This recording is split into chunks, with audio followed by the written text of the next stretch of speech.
Welcome, Victoria. Oh, thank you for having me. Thrilled to be here. How's the relationship business going? It's going extremely well. Many people want to work on their relationships so that they don't repeat the cycles of dysfunction over and over multi-generationally. Or they don't want to even start. Like I said, I don't want to start a relationship without maybe knowing what they could be in for. Yeah, well, I think there's work that needs to be done on self before you hurl your unresolved self onto someone else. So you're telling me that even if your mother says, you're a fantastic person, you've got a great personality, there's nothing wrong with you at all, you need to be able to self-assess and say, am I ready to get into a relationship? What are some of the things I'm looking for? What are some of the things I have to look at myself in the mirror about and be brutally honest? Well, yeah, I mean, look, the bottom line is that what gets me up in the morning is not hurling multi-dysfunctional patterns upon generation to generation to generation. So, and that means that you got to look at yourself very honestly and look at very, very consciously what patterns you've got going on so that yourself and who you are isn't then replicated upon your relationship, which is your relationship culture. And I believe that, well, not I believe, science tells us we have neural pathways that correspond with our repetitive behaviors. And if we can change those neural pathways, we're more likely to change our patterns of behavior. So we're not, at the mercy of our family teachings, our family culture. Does this come from personal experience? You've been married for quite a long time. Well, I do believe in long-term passionate marriage. I've been together with my husband 25 years. I believe it's possible to have a long-term, healthy, passionate relationship, but it takes a lot of concerted work. It takes a lot of focus, and it takes a lot of dedication and desire to be in that relationship. And how do you initiate that focus, that dedication? Do you have to do it together? Does one of you have to be strong enough to say, look, this isn't working, or we need to talk about this now?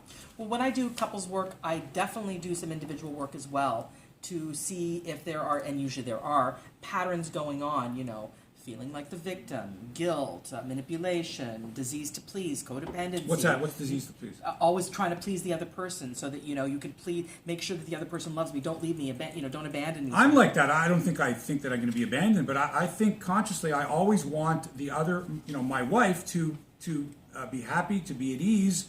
Right. Not to my own detriment. That's the point. Not to my own That's detriment. the point. That makes it makes me feel better if she's feeling better. You got to fill your own cup first. You got to create an overflow. Oh, I like that. Fill your own cup first. Yeah. Create an overflow. See, because it's not a narcissistic pursuit to fill your own cup. Okay. Because if you fill your own cup, you are likely to operate from a less resentful place as you go on through your life.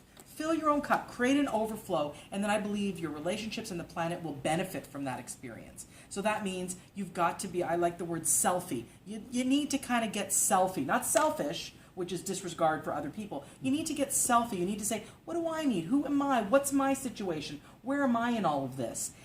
It's not selfish or narcissistic to do that. But people think it is. People say, oh, I'm just being so selfish by doing this. I mean, isn't it about, like you say, fill your own cup. That is... But then give to others from the overflow. So that you're not being selfish, right? No, you're filling your own cup, and then you are allowing yourself to be a good human being, right, and being unselfish by giving to others.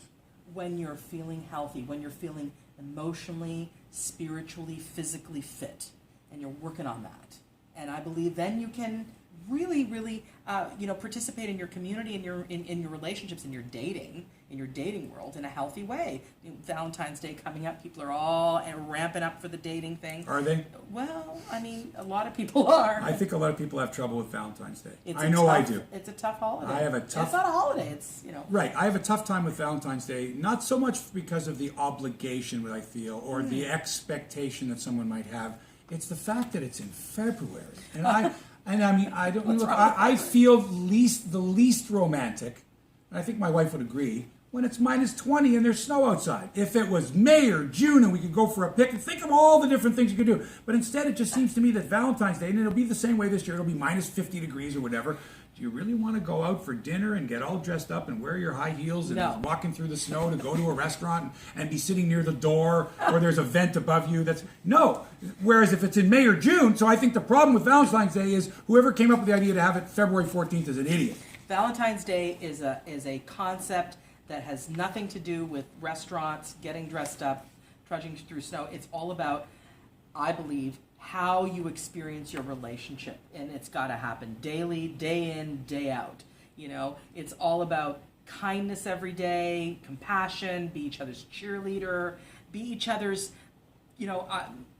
really knowing that there's no way that the partner is going to betray you or shame you or make fun of you or any of those things. This is what makes for a good relationship, and that's a Valentine's Day, in my opinion, energy or the spirit of that holiday or that day. It's got to be throughout the relationship.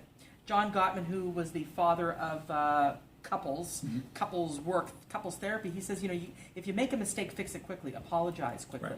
Right. Apologize quickly. That's a good point.